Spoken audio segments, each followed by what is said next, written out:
ప్రతి ఒక్కరికి ఉపయోగపడుతుంది.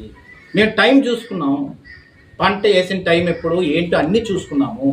చూసుకున్న తర్వాత దాంట్లో ఫ్లో ఆఫ్ వాటర్ కూడా ఇబ్బంది ఉండదు. స్టాచ్యూ కట్టినప్పుడు స్టాచ్యూ అక్కడే ఉంటుంది, ఫ్లో ఆఫ్ వాటర్ కంటిన్యూస్గా ఉంటుంది. పక్కనున్న చెక్ డ్యాములు కూడా ఎక్కడా కూడా ఒక్క గుణపం పడింది ఎక్కడన్నా, ఎక్కడ ఏమవ్వదు. వచ్చిన ఫ్లో ఆఫ్ వాటర్ వస్తుంది.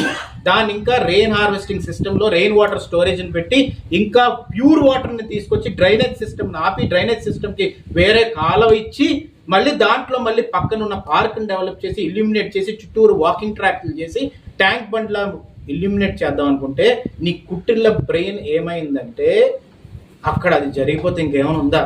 ఓరి బాబు, నీకు అర్థం కాని విషయం ఏంటంటే ఈ స్టాచ్యూ జోలికి వస్తే నువ్వు భస్మం అయిపోతుందని చెప్తున్నాను. నీకు రాజకీయమే ముఖ్యం అనుకుంటే ఆ స్టాచ్యూ కోసం నేను రాజకీయమే మానేస్తాను. ఎక్కువ మాట్లాడతాను, అంత ఇంపార్టెంట్ నా లైఫ్లో నాకు ఆ స్టాచ్యూ.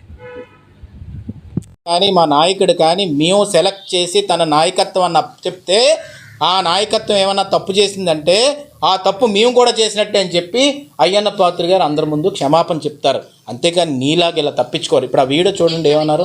అది 10 లక్షల గురించి ఆయన మాట్లాడతాడు. ఏదో అయ్యన్న పాత్ర అంటాడు మేమైతే దోపిడీ చేసేట్టుగా. ఇప్పటికే 4-5 సార్లు విమర్శలు చేశాడు. ఈ 10 లక్షలు ఏమైంది, 10 లక్షలు ఏమైంది.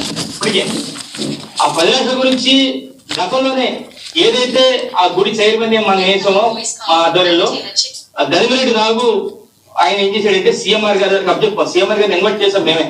సరే ఇక్కడ 40 లక్షలు 10 లక్షలు వాళ్ళు కట్టారు, 40 లక్షలతో మేము పెట్టాం. పూర్తయింది, ఇంకా కావాల్సి మీ తాలూకా సహకారం మాకు కావాలంటే 10 లక్షల రూపాయలు వెంటనే శాంక్షన్ చేశారు.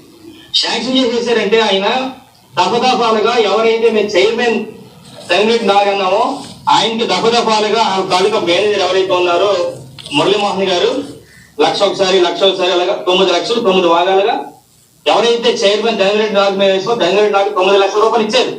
ప్రతిదీ కూడా సంతకాలు చేశారు. 9 లక్షలు కూడా ఆయన పట్టుకెళ్ళారు.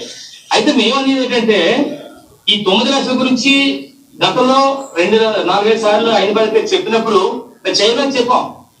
అది 9 లక్షలు ఏం చేసావు అడుగుతున్నారు. ఆయన నువ్వు తీసుకెళ్ళావు కనుక దాని మీద వివరణ ఇవ్వాలి, నువ్వు ఏం కట్టావో ఏం చేసావు చెప్పా అంటే ఆయన ఎప్పుడు కూడా ఏనాడు కూడా పత్రిక ప్రకటన చేయలేదు. పత్రిక ముఖం చెప్పాను.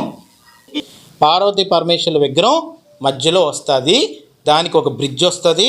చుట్టుపక్కల కూడా ఈ వాటర్ స్టోరేజ్కి సంబంధించి రెయిన్ హార్వెస్టింగ్ సిస్టమ్ కానీ వాటర్ స్టోరేజ్ సిస్టమ్ కానీ అన్నీ వస్తాయి. ప్యూర్ వాటర్ని చెరువులోకి వదులుతాము. ఎకాలజీగా కూడా అక్కడ తామర పువ్వులు కానీ అన్నీ పెరగడం జరుగుతుంది, బోటింగ్ రావడం జరుగుతుంది, వాటర్ లెవెల్ పెరుగుతుంది. ఎప్పటికీ కూడా ప్యూర్ వాటర్ అక్కడ రావడం జరుగుతుంది. అశుద్ధం కలిగిన అంత పోతుంది, ట్యాంక్ బండ్ ఏర్పడుతుంది, ప్లాట్ఫామ్స్ వస్తాయి, వాకింగ్ ట్రాక్ ఏర్పడుతుంది, ఇల్యూమినేట్ అవుతుంది, ఎక్కడా లేని లైటింగ్ అక్కడికి వస్తుంది. ప్రతి శివరాత్రి కూడా ఈ రాష్ట్రంలోనే జరగలేని విధంగా వైభోగంగా ఇక్కడ జరగబోతుంది. దేశంలోనే ప్రతి ఒక్కరు కూడా ఈ ప్రాంతాన్ని సృష్టి క్షేత్రాన్ని చూడడానికి రాబోతారనే విజన్ నాకుంది.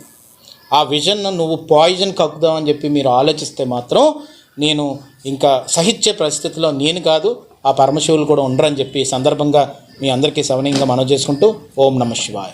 Thank you.